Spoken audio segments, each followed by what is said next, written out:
Hello, everybody. Welcome back to the Creative Differences Podcast, the podcast where sometimes we have 4 hosts, most times we have 3 hosts, and we always at least have 2 hosts. Today is one of those 2 host times. My name is Dallas, and I haven't been this big of a John Cena fan since like 2006. This is such a fun time for me. I'm Demi, and yesterday I ran a D&D game that included 2 members of this podcast, neither of which are here, so neither of them can talk about if they had a good time or not. Welcome to another episode of the Creative Differences Podcast, your one-stop shop for movie reviews, Fancast Fridays, Throwback Thursdays, and a number of other pop culture-related items. Today, we are talking about several things.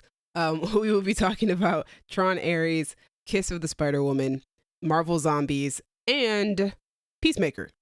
Yep. Also, speaking of that D&D game, Cassie was on a video call with us yesterday for that, and she said, and I quote, "You people only get me once a week," so she's not here today. Sorry, we cashed in our once a week for D&D.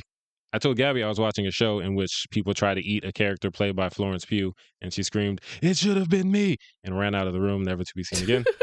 So sorry, we lost Gabby as well. But it's Double D Day. You know what it means. Loyal listeners know that means Dallas and Demi. I don't know what else Double D can mean. Don't worry about it. So before we get into it, please like, please share, please subscribe, hit buttons, hit things, because like, why not, right? It don't cost nothing. Just hit the buttons and go about your day. After you listen to the episode, of course. All right, let's get started. So we're going to start with me talking about Tron ARES, which is directed by Joachim Roning. I have no idea if that's actually how you pronounce his last name because it has that really special O in there, and I don't know how to pronounce that. Oh, yeah, I don't know. Yeah. Anyway, he directed Young Woman and the Sea, which I hear is very good. He also directed Maleficent, Mistress of Evil, and Pirates of the Caribbean, Dead Men Tell No Tales, which is the most recent Pirates of the Caribbean movie. Okay. And it was written by Jesse Wiguto, and he most prominently has written 2 episodes of Daredevil Born Again. And the movie stars Jared Leto, Greta Lee, Evan Peters, Jodie Turner-Smith, Gillian Anderson, and Jeff Bridges. And the IMDb summary is, a highly sophisticated program, ARES, is sent from the digital world into the real world on a dangerous mission. Sure. Nice. I don't think I knew that Evan Peters was in this movie. He is. He's the bad guy. What? I assume Jared Leto was the bad guy because he's Jared Leto. Well, no. Yeah, I'm gonna keep this as short as possible. I am a fan of the Tron series. I like the first movie. I love Tron Legacy. This movie is fine. I remember when they announced it, and I was like, okay, so your lead actor is not anybody who was involved in Tron Legacy, which is that's what I actually want a sequel to. So I guess we're not getting a sequel to that, which is unfortunate. That's the storyline I really wanted to see continue. And they reference it a couple of times in this movie. Maybe if in 15 years when they make Tron 4, they'll finally go back to that storyline. Fingers crossed. Yeah. So this movie is great to look at. The visuals, stunning. Oh my gosh, the effects are insane. The movie just looks so good, just aesthetically. It's so nice to watch. IMAX I recommend because they do the fun little screen moving up and down thing. Really love that. Oh, yeah. It's like one of my favorite aspects of watching an IMAX movie, and this movie does it a lot. So if you're going to watch it, I highly recommend seeing it in IMAX while you can. The sound is incredible. The soundtrack slaps. 9 Inch Nails did their thing on this one. Oh, 9 Inch Nails, they're good. They're good for a movie score. They are. Sitting in the theater and having my seat shake, not because of the sound mix, but just because of the soundtrack alone.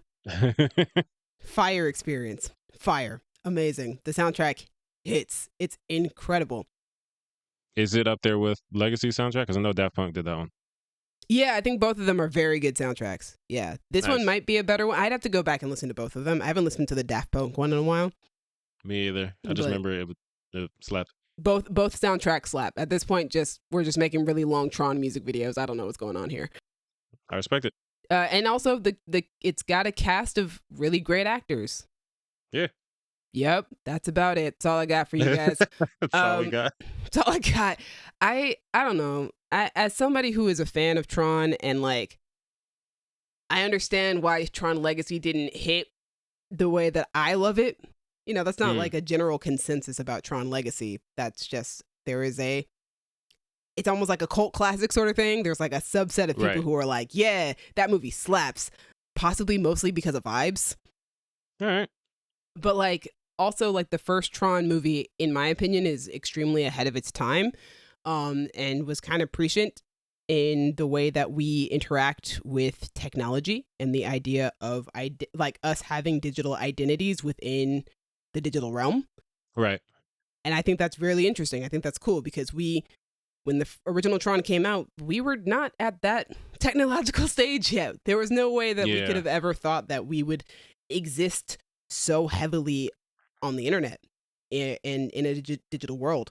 And so I think I really want, and what I really wish for the Tron series, like, because we currently live in such a tech heavy age, and like this movie does touch on like AI and stuff like that, but I'm not quite sure what they're Right. trying to say about those things.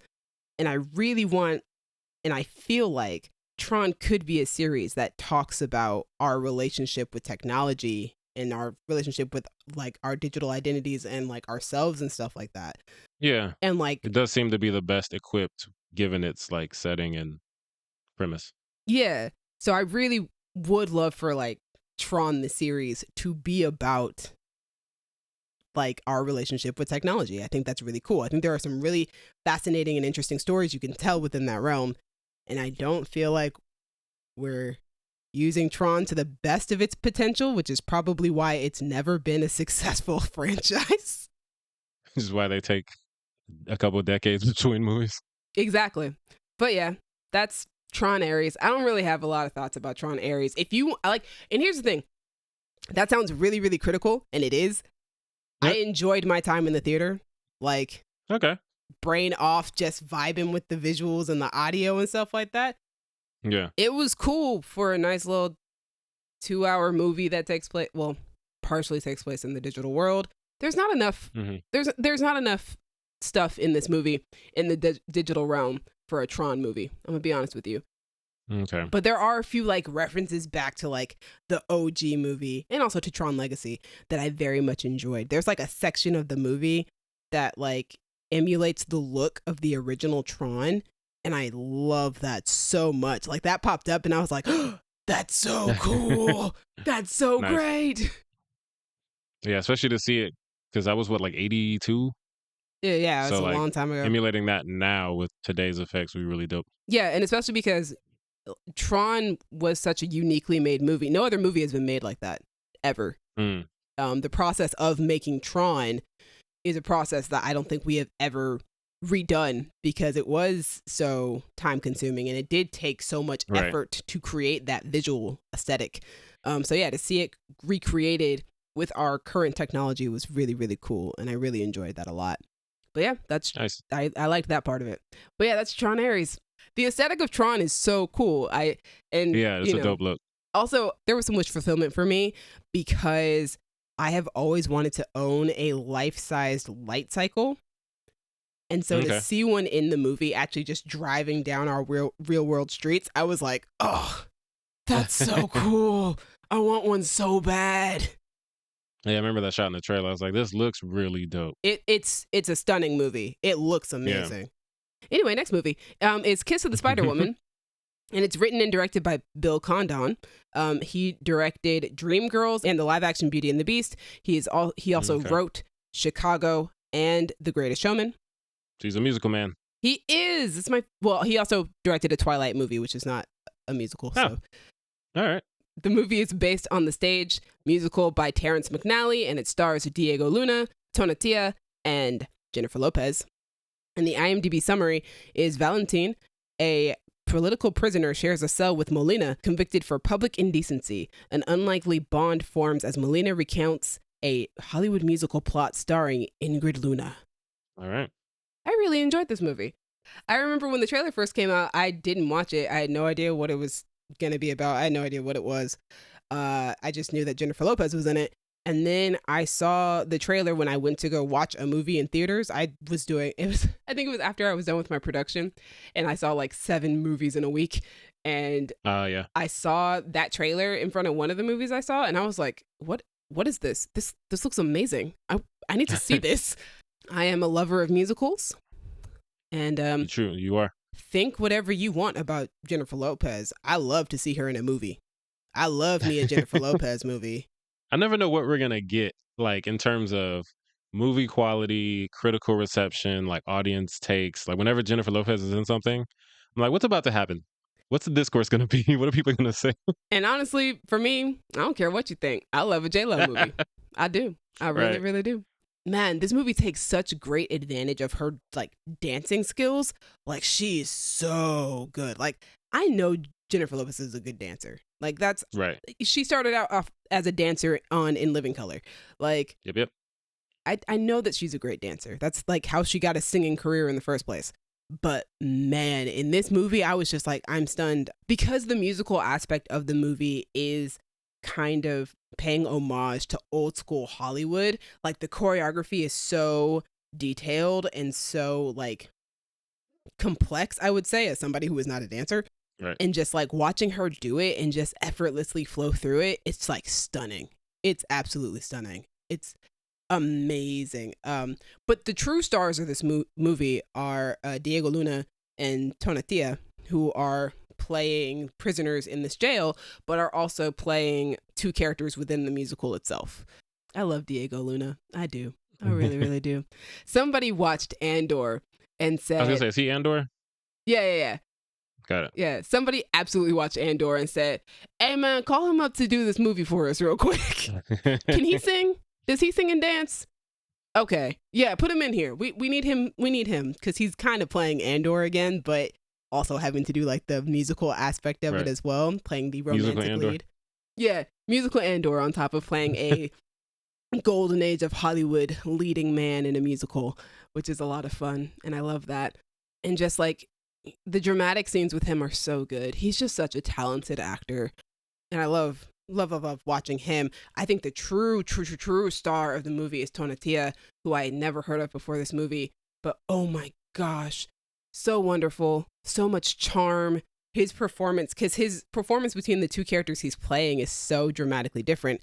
Because on one end he's playing, so Molina is a very pretty flamboyant gay man Okay. stuck in 1983 prison in an Argentinian military dictatorship. Poor man. Rough. Actually, I probably actually should use I don't know, gender terminology. I think I want to use they for Molina because while they go by he, him pronouns in the movie, they make it very explicitly clear that they want to be a woman. Interesting. Coming out of this movie, I was like, this movie was way more queer than I was anticipating. Like, Right. we have a whole character who absolutely is trans but cannot live their life as a trans person. I was like, I got a lot out of this film that I was not anticipating. Okay, interesting. Tonatia's performance as Molina is just, it's so fun, but also he's so good at being able to play like the fun of telling the plot line of this story and then immediately like having to switch into being afraid for his life or having to go through like this traumatic experience of being in jail. He does the switch between those two so beautifully well. He just gives such a great performance. He has a beautiful, beautiful singing voice. And then when he's playing the character within the movie, he's very suave and he doesn't have an accent like, well, he has an accent, obviously. His accent is like American. It's golden age of Hollywood accent. Okay, right, yeah. It's a stunning performance. It's really good, especially for somebody that I've never seen before. I was like, this guy's amazing. I love everything that he does in this film. Just so good. Bill Condon is a director who I love, especially when he's directing musicals. Mm-hmm. Specifically because of Dreamgirls. I have such a deep, deep love of Dreamgirls. It might be one of my top 10 favorite movie musicals. Okay. I love the way that he uses like the visuals of this film. He understands the spectacle and stylization of doing a musical number and of the golden age of Hollywood. But I also really love the contrast of the way that looks versus how the jail looks. So like when we go back to the prison scenes, it's very cool colored. It's very kind of looks like it's gritty shot on film, whereas all the musical movie parts look very glossy and sheen and just like bright colors and very, very warm color palette. I love the contrast between the two. It's very, very good. I'm a musical lover. I'm going to lean very heavily towards liking a musical if you give it to me. Right. So I very much enjoyed this film. I didn't know what I was going to get out of it. You even asked me before I went to go see it. You were like, "What's it about?" And I was like, "I don't know, actually. I have no idea." But I really enjoyed Fun. it. The political stuff it's not like super deep, but I think it's effective. It does what it needs to do. And yeah, I really enjoyed it. I would like to go see it again because there were some thoughts that I was having about Molina when we're watching his interpretation of this movie, what their interpretation says about them, and also how Diego Luna's character Valentin, how Valentin's reaction to the plot being told to him, what that says about him as a character as well. I think that's really fascinating. And also the idea of how the characters within the musical movie symbolize and represent our characters outside of the musical while they're in prison and their relationship and their dynamic together. So I'd love to see it again just for that, just to look at that aspect alone. I think that's really interesting. But yeah, that's Kiss of the Spider Woman, a Cool. movie that I was not anticipating, but I really, really enjoyed it. Nice. You love enjoyment. Thank you. Tell us about Marvel Zombies. Yeah, we are in the back half of the podcast, and now it's comic book time. Marvel Zombies is created by Brian Andrews and Zeb Wells. Brian Andrews directed pretty much all of the first two seasons of What If, I think, except for the Noir Nebula story, which was one of my favorites. That's a But great he did episode. everything else. It is. Zeb Wells is one of the writers of Deadpool and Wolverine, so he knows how to make Marvel characters violent.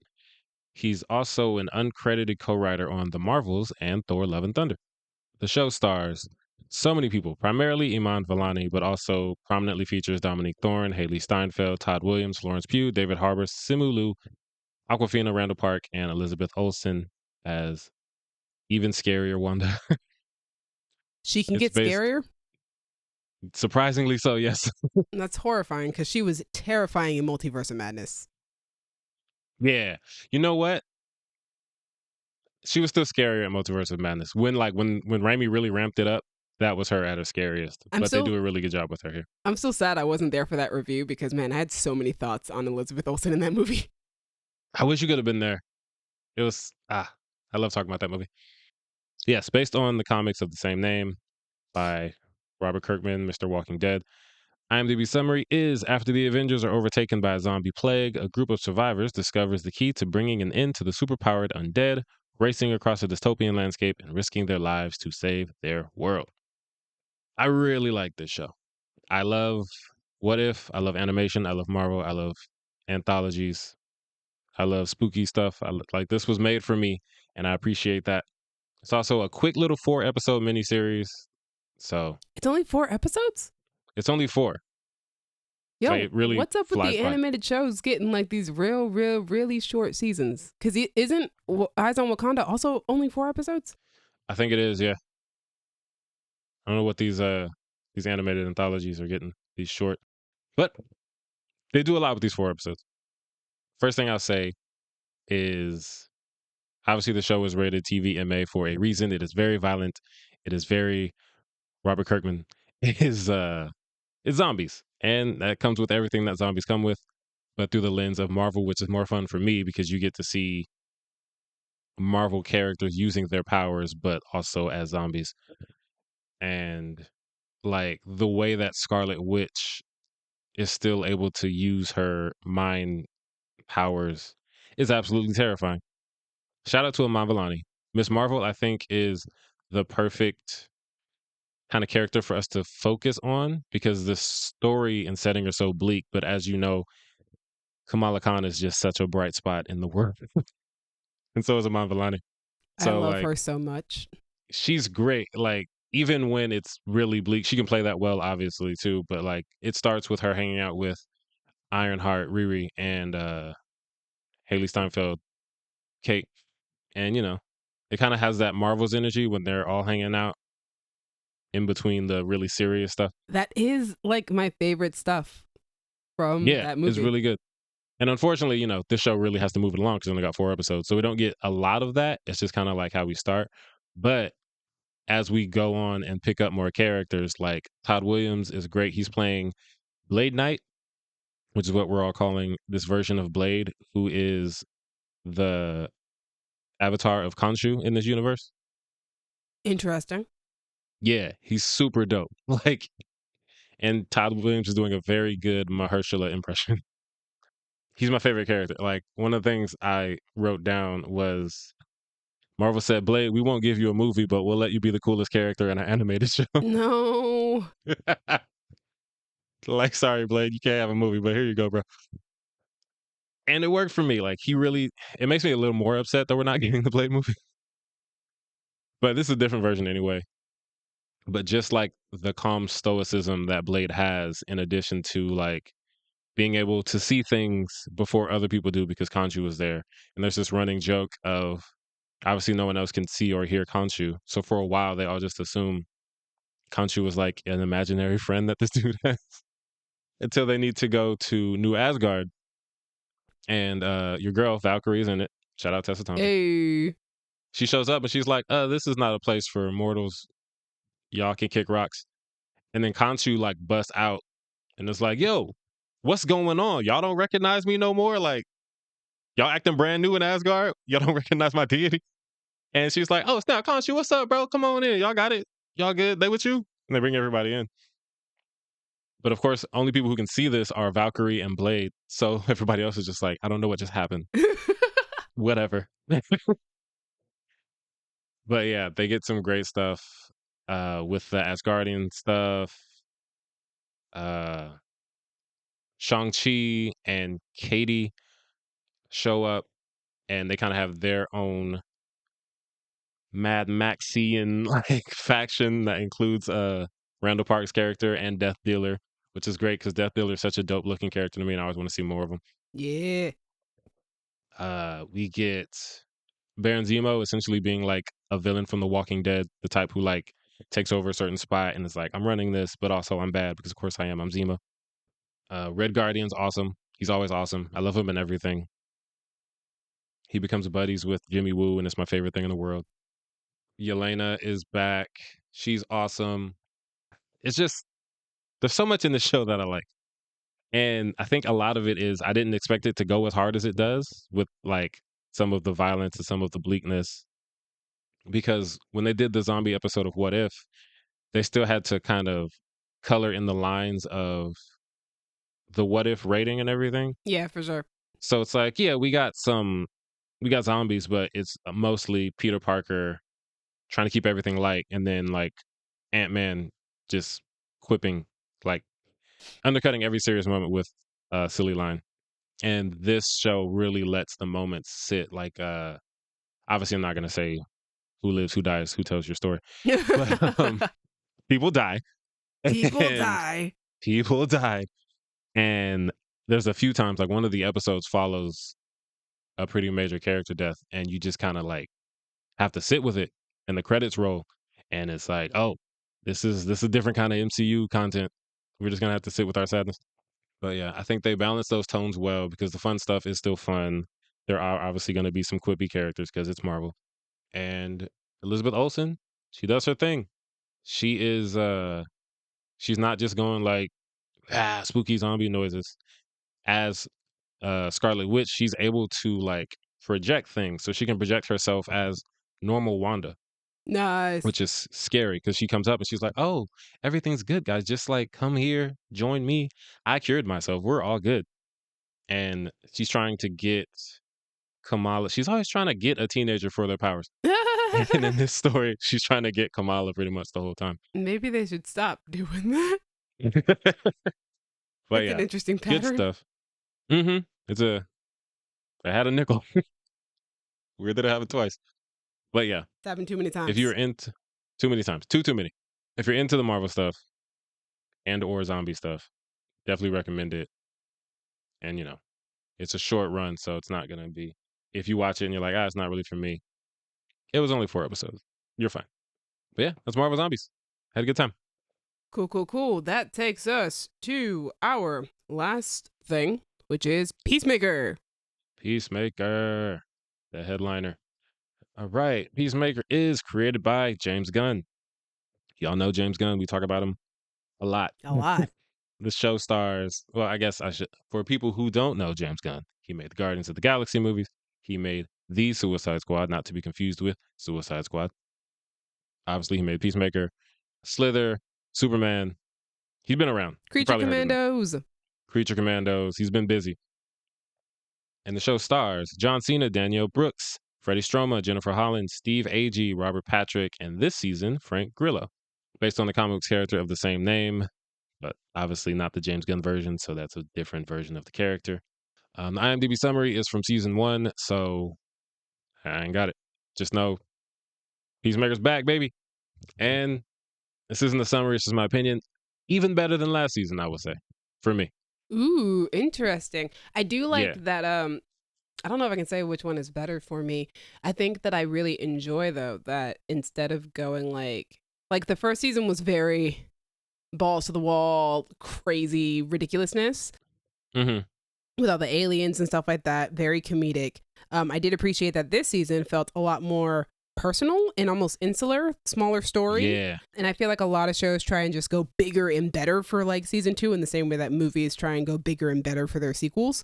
Mm-hmm. Whereas I felt like this was better because it didn't try to be bigger. It just kind of tried to be a smaller story, but while also focusing in on like the arc that Peacemaker has been on since first season, Yes. and how he's changed between that first episode and the finale of that season, and now he's a different person. So how is he going to grow beyond that, or how is he going to regress? Who knows?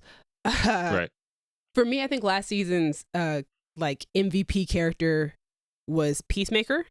Like the way Okay. that they made us go from hating him in the like the way that James Gunn, his writing, made us go from hating him in the Suicide Squad to loving him on his own show. Like I would never have seen that coming. I was like, there's no way Yeah. you can make me love this character, but I do. I love Chris Smith. I love Peacemaker, for all the flaws that he possibly has as a human being, which there are quite a number. We see them in this season. But I think my MVP character for season 2 is actually Harcourt. I liked Harcourt. I love Harcourt now. I feel that. And I feel like for me, Harcourt is where I was with Peacemaker last year or last season, sorry. And I think the reason that I love Peacemaker so much this season is because it's funny. It's kind of like when we were hanging out a couple days ago and I was talking about how I like Rush Hour 2 because we've already gotten through the rough part of Yeah. they're just being mean to each other. So like Peacemaker season 1, we're watching his development into the character that he's going to be in season 2. In season 2, I already love him. So just watching him for these 8 episodes being the character I love more, love that. And Harcourt for me, I'm watching her in season 2 get to that end point. And obviously, Jennifer Holland is killing it She's in so every good episode. this season. Whether the character's getting on my nerves or not, her performance is fantastic. I never want to hear another person complain about James Gunn hiring his wife to be on this show. She's so good. Yeah, I don't even know, like, yeah, there's nothing you can say to make me think you don't believe she's doing a great job. Like you're just not watching the show if you don't think she's doing a great job. And a lot of the moments that are my favorite are just like these emotional moments. Like there's a part, I think it's episode 3, like when he's talking to, let's call her Harcourt 2, Yeah. and then the whole Sons of Liberty stuff happens, and I'm like, oh right, an action scene. I didn't even realize we hadn't really gotten one. Like we were just watching them talk, and I was invested. I was like, right, this is a superhero show, and I wasn't even thinking like, where's the superhero stuff? Where's the action? Because they were just doing it so well, and James Gunn is just so good at giving us these flawed characters that we love. And man, Harcourt is that. Another great scene between them is well, not between those particular two characters, but still those two actors. Right. Is episode 7, where they're in the interrogate. I think that's episode 7. It might be episode 6, where they're in the interrogation room together and they're like having that conversation about, like, it's partially about like their feelings and all that stuff, but like, Oh yeah, that's episode 6. I only remember that it was episode 6 because I was like, wait, no, because episode 7 starts with the thing. But no, episode 6, that scene is so good. Like that for me, I'm really starting to love James Gunn's style of, and listening to the podcast has also made me sort of like really take note of what his style has become in over the years, especially more recently. Yeah. I've complained a lot about lack of blocking in movies recently. Yeah. And man, the scene of them in that cell and talking to each other and just like their motion, their actions and their physicality just and where they're moving in the room just kind of like indicating those emotional beats and stuff like that. So good. Yeah. Up there with the Superman and Lois interview scene from earlier this year that Right. James Gunn also did. Mm-hmm. I love that he does that stuff because I feel like it's been missing, and it keeps you very much engaged because not only is the writing very good, but also what you're actually watching is engaging to watch as well. Yeah, like you don't just have two people standing in a room saying these devastating lines. Like we're actually getting them. We're also not just just switching back and forth between close-ups. Like there is Right. movement. There's a dynamic like movement going with it that makes it all the more it like amps it up even more. Mm-hmm. And that's the beauty of filmmaking, really. And Yeah. it's a beautiful, beautiful thing. But also those two actors are phenomenal in that scene. Yeah. Like, John Cena, the acting this season. He's so good. And that's why I keep telling people, like, in my opinion, he's like the second best wrestler turned actor as of right now. Mm-hmm. He's so good as Peacemaker. He is really good. He is really good. There's in the next episode when he like Oh, the scream? screams because of Yeah. what's happening.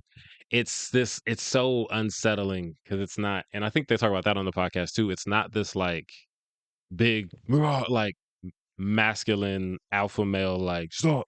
It's like a vulnerable, high pitched, pained, Childlike. yeah, and it's just he's killing it. He's killing it. He's very, very good. And he's also grown as an actor since first season. So Yeah, that's which is great. I Just great already to thought see. he was really good in first season, but he's incredibly good in season 2. Again, we already said Jennifer Holland is fantastic. Her action sequence from episode 1, like kind of kicking us off for her story arc for the season, was amazing. I love that scene Yeah. so much because not only is it a really cool action scene, but it's also a very good character moment of like really seeing where she is in life and how she's feeling. Yeah. Because you can see that she's like asking for it, Yeah. and that's such Yeah. it's such good storytelling through action. It's rough. And just like she's such an interesting character because you get these emotional moments, but through this, for lack of a better term, such a dickhead lens. Like when the therapist is saying like you suffer from toxic masculinity, and of course the reveal is that he's talking to her of all people, and she just starts cussing him out, and it's just like kind of proving the point there, hardcore. It's like you are hardcore. You are suffering from toxic masculinity somehow. But also our other characters. I've always loved Adebayo. Adebayo is so cool. Same. And just like such a nice character. I love her relationship with Chris, with Peacemaker. I feel like it's that was kind of like the heart of the first season, was this woman who shouldn't be friends with Peacemaker, but she has such a kind heart that even she can see what a good guy Peacemaker is deep down underneath it all, if you can just pull it out of him and like becoming best friends with him. So I really like watching their friendship this season. Yeah, it's great. And then like also Vigilante, but Vigilante. He's so funny. He became, it's funny, obviously, he's a murdering psychopath. But in season 1, when he started going off on those white supremacists in jail, yeah, talking about Black history, I was like, okay, he's my favorite character. Like every character with a scene like this has to be my favorite. But he's just so ridiculous. And it's kind of a testament to James Gunn being so good at comedy writing that he can write a lot of similar beats with certain characters, and they still hit. Like, how many times is Vigilante gonna say, "Quiz me on insert animal here facts," and not know like any of them. he does it through the whole season, and I love it every time. Just like with Economos, like being out of his depth, and then someone calls him out on being bad at a thing, and he's like, "Yeah, I never said I was good at this thing." It's his whole vibe is, no, I'm not good at stealth. No, I'm not good at improvising. Yes, I am bad in social situations. But man, he's great. I also loved kind of getting to see Vigilante and Adebayo sort of build a friendship, because it's so obvious that Vigilante is jealous of Adebayo because of her friendship with Peacemaker. He just won't say it out loud. But like getting to watch them actually become friends, and like there's a point in the season where like he's crying on her shoulder, and I was just like, this is so tender and so sweet and something that you wouldn't anticipate from a character like Vigilante because he is so the way he is. Yeah. Yeah, Because he's this is also a man who a just fun guy. yells at his mom for the sake of like yelling at his mom. It's so awful. I hate it. It's the most upsetting thing in the whole show to me is the way he treats his mom Which is because she's crazy so because nice. Vigilante has murdered children. Like, He's he's a crazy person. he's crazy. But it's like, yo, bro, if you gotta kill a graffiti tagger or whatever, that sucks and I hate it. But be nicer to your mom. She is so sweet. I will say that I think my only like downside to this season is that because of the story that they are telling, there isn't as much like of the 11th Street kids like hanging out and like interacting with one Mm, another in the same way that season one had a lot of it because they were more of a team in season one. And in this right. season, they're friends, but they're all kind of going through their own life stuff that's sort of keeping them like apart from one another. And Yeah, and being on like as far as professionally being on opposite sides, not in a way that like makes them betray each other, but it's like Economos is still working for Argus, so he has to be over there Harcourt is trying trying to not to. get a job Exactly. So it's like, but yeah, at a I do bio's trying to like. start a business, you know. I think it was so funny when she gets that call from a dude who clearly thinks that she is a prostitute, Yep. and Vigilante's just like noticing, like not really judging, because he's like, "Oh, okay, whatever, do the thing." And then after he's like, "Oh, that guy clearly thought you were a prostitute." Again, the building of the Vigilante and Adebayo friendship is so good. Yeah, Um, it's great. So I much about the show is great. I do like our new characters on the show. I liked Flurry played By Tim Flurry. Meadows, Yeah, Tim Meadows playing Flurry is so ridiculous, he's um, so extra. and so extra. But also, I think him being so extra makes the moments where like he's genuine really pop. Yes, and I. So he's the type of character for me that walks that line between funnier and more annoying. Because like sometimes I have a line, I'm like, all right, man, let's just move on. And sometimes he gets me. But all of that, like you said, when he tells like Economist, like, that's a good thing that you did. It's good that you did that. I was like waiting for some kind of dumb joke to follow. And then it didn't. I was like, oh, he has another side to him. And even he has And then moments sort of like that where he doesn't actually say a line. He'll just give a look. Like there's that look that mhm, he gives Rick Flag towards the end of the season where he clearly doesn't like it seems like he doesn't trust Flag's decision making, but he doesn't say it out loud, but you can see it on his yeah, face. And it's like, ooh, that's interesting because this is a yeah, guy who mostly makes a lot of jokes, but when he's serious, it's like it sticks out to you. yeah. And I think the one that really got me was in the last episode when the character that he's like giving a hard time to the whole time, something happens to that character and he's like very upset by it. Yeah. And it's like, yeah, he's a jerk, but he sees that as like bonding with the guys. Like I was watching the new Rockstars video and that he kind of equated it to like in a war movie when the soldiers are giving each other crap and before, they all start dying in the war scenes. But yeah, it's like he sees that as like, oh yeah, we're bonding, we're We're da da da. Let roasting me just each roast you. other, even though he's Exactly. the only one roasting anybody. Yeah, and they don't like it and they don't want him to do it. But then when something actually happens to that guy, he's like very upset. Yeah, he cares about them, but he's also just going to make a Hmm. lot of fun of them before we actually get into anything serious. I Yeah. like the character of Agent Bordeaux. Bordeaux's a cool character.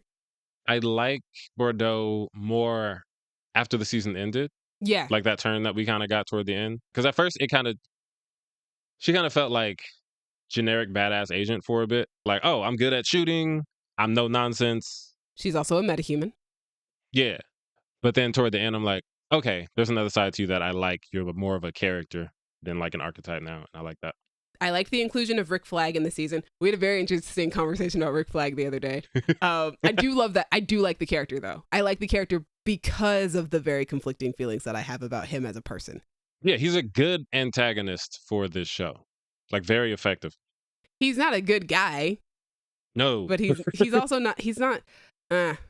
He's not a villain, but he's also not a good person. Right. And to me, he crosses that line into villain with the last episode. Yes, but I feel like it's interesting to me because I think there is like he can still be pulled back. Like there's still that chance that like yes, he's on a revenge arc, and there's still the chance that he could potentially see the error of his ways and go back and draw himself back and be still not, in my opinion, a good guy, but Right. he doesn't have to be a villain anymore. But right now he's definitely stuck in the underworld. He's stuck in his feelings, and he's got to move past it. And I think it's really interesting though, because I think it's a good other side of the coin of Harcourt, who we find out finally why Harcourt has always hated Peacemaker this season. Right. Yeah. And so they're like opposite ends of the same coin, where Harcourt, finds a way to find a positive relationship to have with Peacemaker. Rick Flag Sr. cannot do the same thing. Yeah. Which I get. Like, I get why you're doing everything you're doing from an emotional standpoint. Oh, for sure. Absolutely. But it does lead to making decisions that I personally think are dumb decisions. But, like, that's how you end up being a villain. So. Yes. And speaking of villains, this show toward the end did something interesting that I think kind of happens with The Boys. Like, remember when toward the end of the previous season of The Boys, we get that, like, assassination storyline that kind of lined up with an actual assassination attempt happening. Yes. And it was like the way they were writing so close to our reality kind of lined up. For me, when he starts talking about like, we're going to get the metahumans, we're going to get the bad ones and put them in here, it felt very, very ice-ish to me. Yeah. And like indiscriminate imprisonment is not good. Right. And especially because his whole energy is, we're going to make it safe. We're going to get the bad ones. We're going to get all the bad guys and get them off the streets and blah, blah, blah. But obviously, that his plan is to just put whomever he doesn't like in there. And I think the other problem with that is like, because we know, and I don't want to spoil how we get to that point, but because we know how he gets that idea, like who's pulling the strings of that idea, it does feel like you're not going to only throw the bad guys in there. Yeah. Because the person pulling your strings doesn't want to only throw the bad guys in there. We know specifically who he wants really in there. Exactly. Which is why I'm like, Rick Flag's not a villain, but he is having his strings pulled by a villain. And this feels like a good time to say, because I haven't said it yet today, ICE is trash. If you support ICE, you are whack. Dean Cain, you a suck ass nigga. ICE is evil. I do want to give a shout out to David Denman, who plays Keith. I really enjoyed his portrayal of Keith. I also really enjoyed the way that James Gunn wrote the character in a way of really making us like this guy and making us understand why Peacemaker would really want to stay in that universe and why he would want to have his brother around and like why he really misses his brother. And then we see a whole new side of him, and that, Hey. And effectively makes it even more effective when we see the other side of Robert Patrick's character over there. Yeah. Augie 2. And it's just like, oh, that's not what I expected at all. Because when everybody started theorizing, like, oh, this is what that world is, I was like, oh no, Augie about to be rough over there. But then we get the reveal of like how he is versus how Keith is, and he's like, yo, man, what are you doing? We don't do that. Come on. And I was like, oh, that was a nice twist, which had a devastating end. Yeah. I'm interested to see where season 3 will go. Because I feel like also, it's got to be a season James Gunn 3. did announce that there are no plans for season 3, which annoys me. Wait, no. You can't write that ending and then not have plans. That's what I'm saying. Well, okay. And here's the thing. No, lies and slander. Here's the thing. Because if this were like a normal TV show, then I'd be like, well, no, you messed up for that. But because James Gunn is in charge of the DCU, and this show is, as we have now seen, so connected to Superman, which came out earlier this year. Usually I'd be like, yo, that's messed up. But now I'm like, wait, hold on. Just because there's no plan for a Peacemaker season 3 doesn't mean that there are no plans for where Peacemaker will pop up next. Yeah, and personally, hopefully Harcourt as well. Right. As someone who watches all these things, it's not really an inconvenience. Like, it doesn't affect me too much, but I do still have that gripe with, uh, I guess let's call it the MCUification of like The having to cinematic watch, universe thing.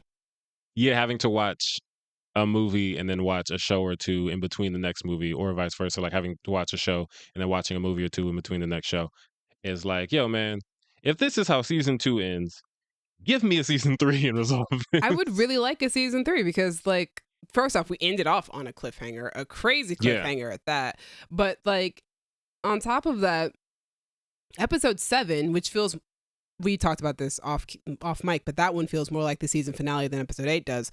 Right. On like, well, it's the external conflict versus the internal conflict. The internal conflict is solved in episode 8, so Yeah. it's a good emotional resolve versus episode 7 being a really good like physical resolve to the problem. But episode 7 has, it leaves one of the characters off with a very good villain origin story and a very good Mm-hmm. opening to come back. And that's what it feels like season 3 was building to, on top of the whole Yeah. thing that Peacemaker's got going on at the end there. So I would like to Yeah. see that go somewhere. Like, there are threads that have been left untied that I'm like, let's tie those bad boys up. Yeah, because the example I always give, and obviously, like for people like us, this is no issue because we are in the know of like all of this stuff. But like, imagine someone watching Doctor Strange and then hearing there's a Doctor Strange 2, and then watching Doctor Strange 2, Nah, but you not can't knowing even do like that, bro. you can't.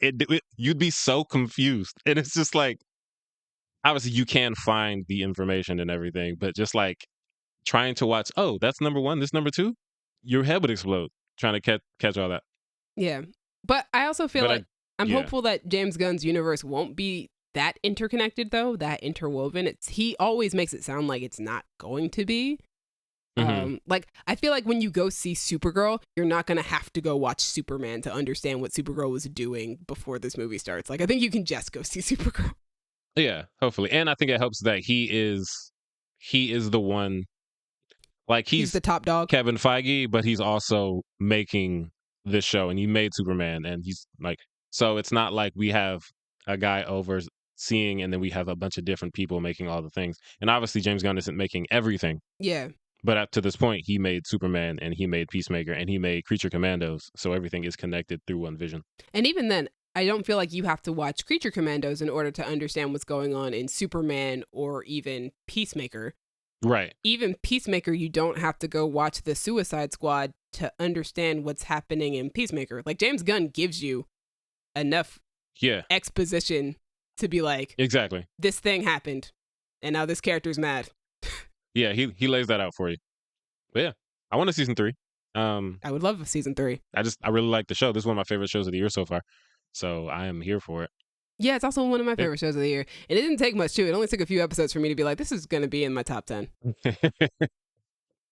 Yeah, it's definitely in there for me. Yeah, it's might great. Might get an actor on there, too. Maybe. I got at least one. I think Jennifer Holland earned it. I feel like she earned it. Yeah, I might have 2 from Peacemaker this year. We'll see where the year shakes out. We still got a couple months left. We do indeed. Well, we got like a month and a half left for when we actually start recording them. True. All right, that's all of them.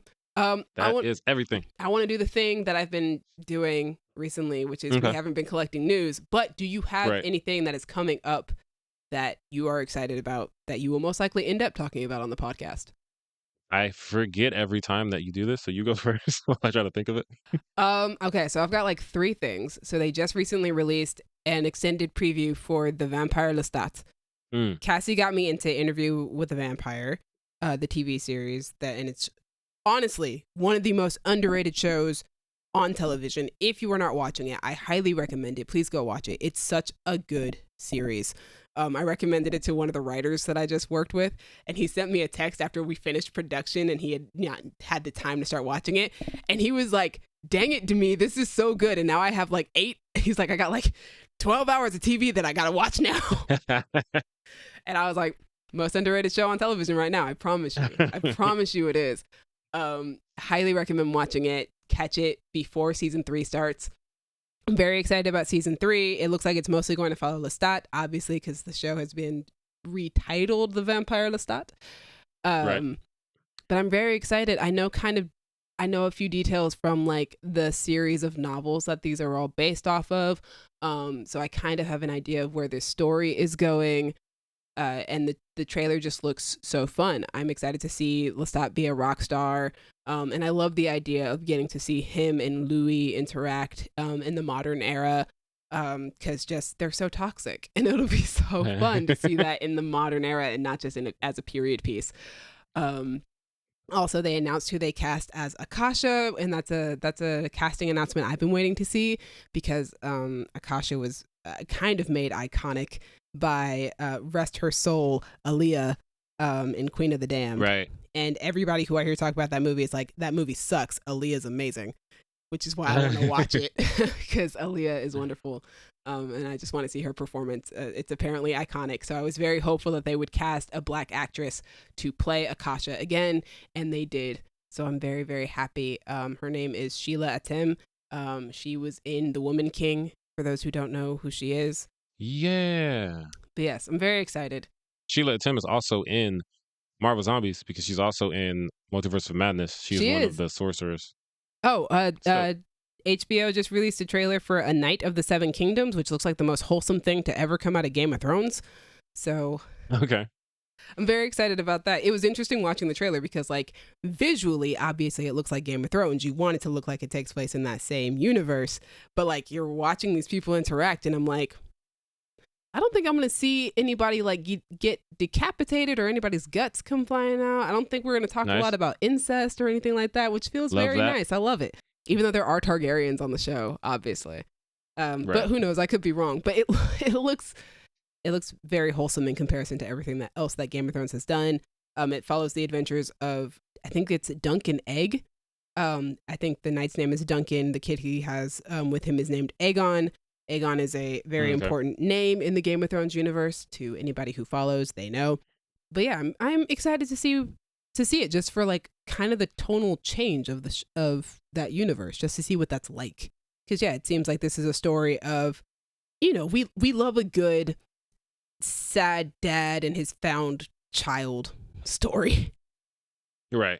And that's what this looks to be, except for the sad dad looks a little young to be a dad. But he's a young knight who finds this kid, and I guess they go on adventures together, and I like that. That sounds very sweet. Okay. And then the last thing is they released the trailer for The Mighty Nine, which comes out next month. It takes place in the world of Exandria, which is the Critical Role universe. So it takes place in the same world as The Legend of Vox Machina. So if you are a fan of The Legend of Vox Machina, you will probably enjoy The Mighty Nine.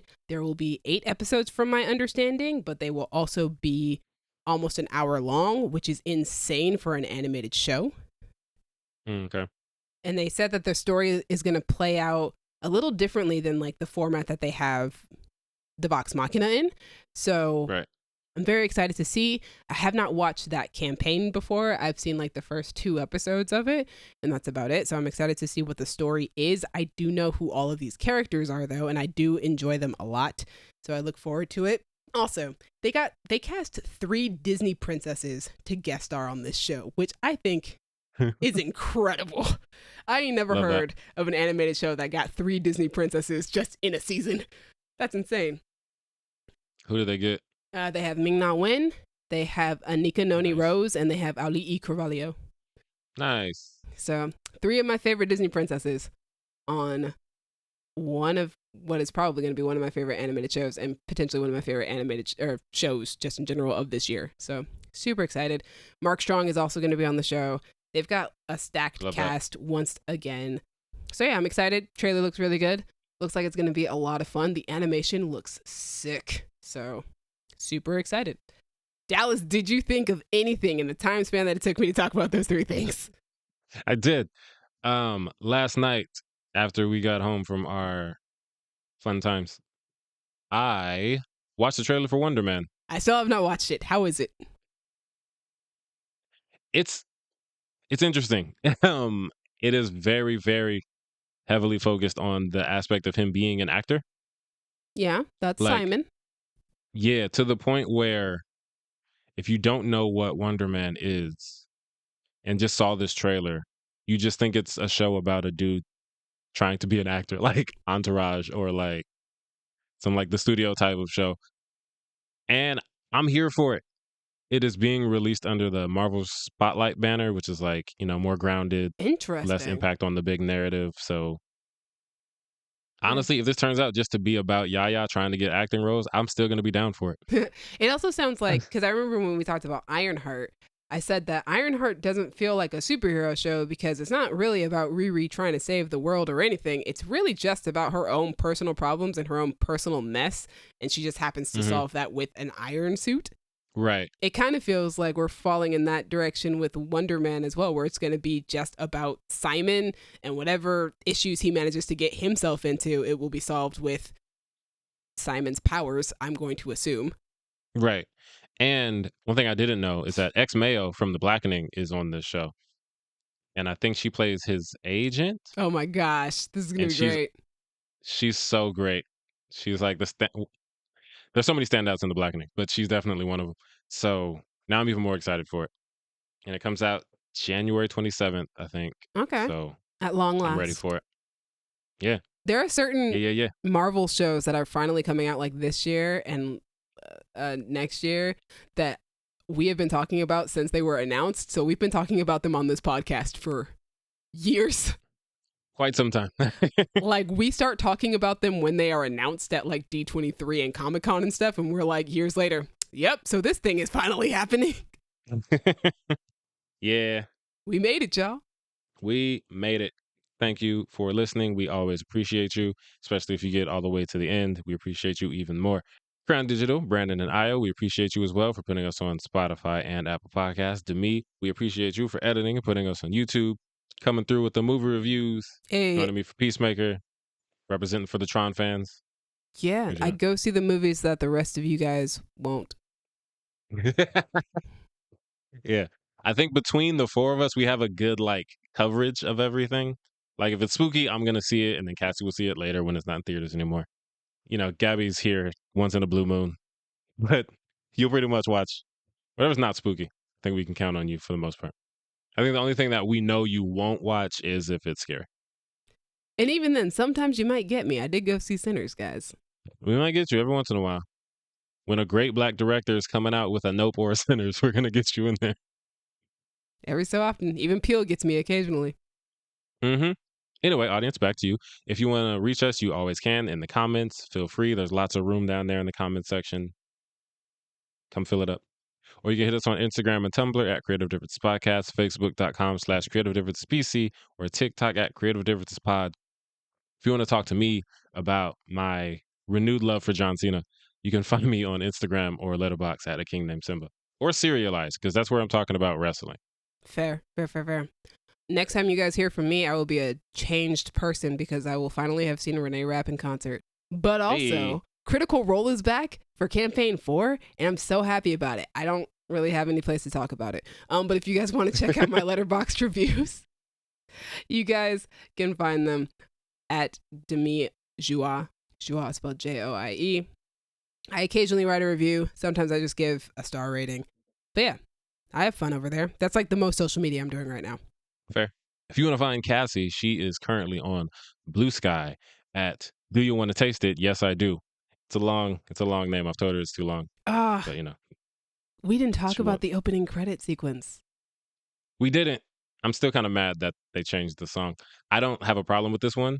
I just really love Wigwam's Do You Want to Taste It? I grew to enjoy it, and I really enjoy that James Gunn is almost using these opening dance numbers as a way of telling the story of the season without giving spoilers away. That's really awesome. That is pretty great. Also, Gabby. You want to find Gabby? She's on Blue Sky. What's her Blue Sky? Eat me like a zombie. Man. All one word. There's a lot of eating going on with these names. There's a lot of eating going on. I mean, talk to Cassie and Gabby. They're like, in the words of Lois Lane, do you eat? Do you eat? Wow. All right, it's been different. Bye. Bye. Speaking of eating. Oh, no.